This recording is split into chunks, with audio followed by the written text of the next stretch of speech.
Joining me right now, special guest Derek Handspike, author of Bobby Brown, The Truth, the Whole Truth, and Nothing But. Mr. Handspike, thank you for being with us. How you doing? Thank you. I'm good.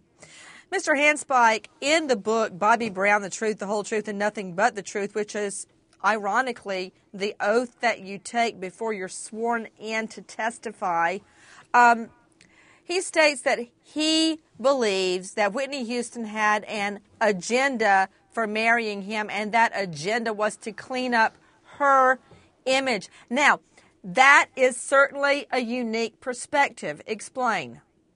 Well, pretty much, Bobby just felt like, the way everything was rushed and how everything happened so fast, he just felt like, that, they wanted to see Whitney married in order to put the rumors to rest that were going on at the time. What rumors is that? And I thought they dated for a couple of years before they married.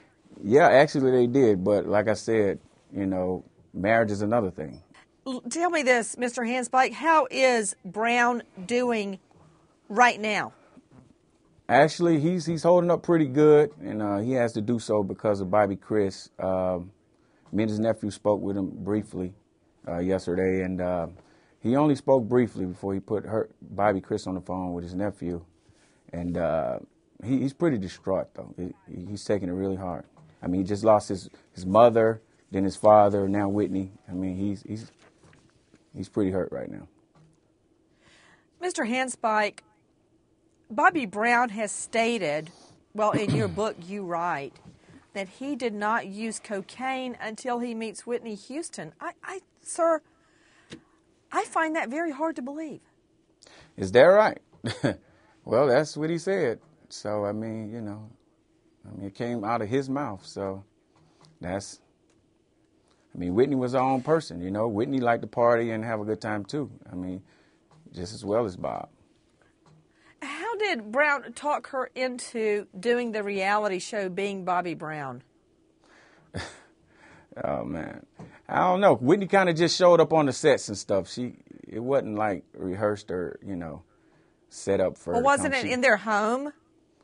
No, it was all over. They were shooting pretty much all over Atlanta.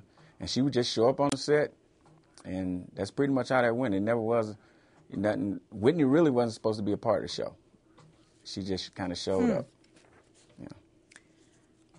What were your thoughts when you heard the news of Whitney Houston's death? Devastated. I mean, I couldn't even believe it.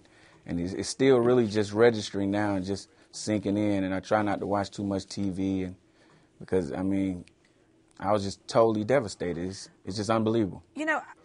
I was thinking about what you just mentioned, that he didn't use cocaine until he met Whitney Houston, which I find hard to believe. But in your book, you state Bobby Brown OD'd on heroin August 2001, and Whitney is the one that called 911 to save his life. Is that true?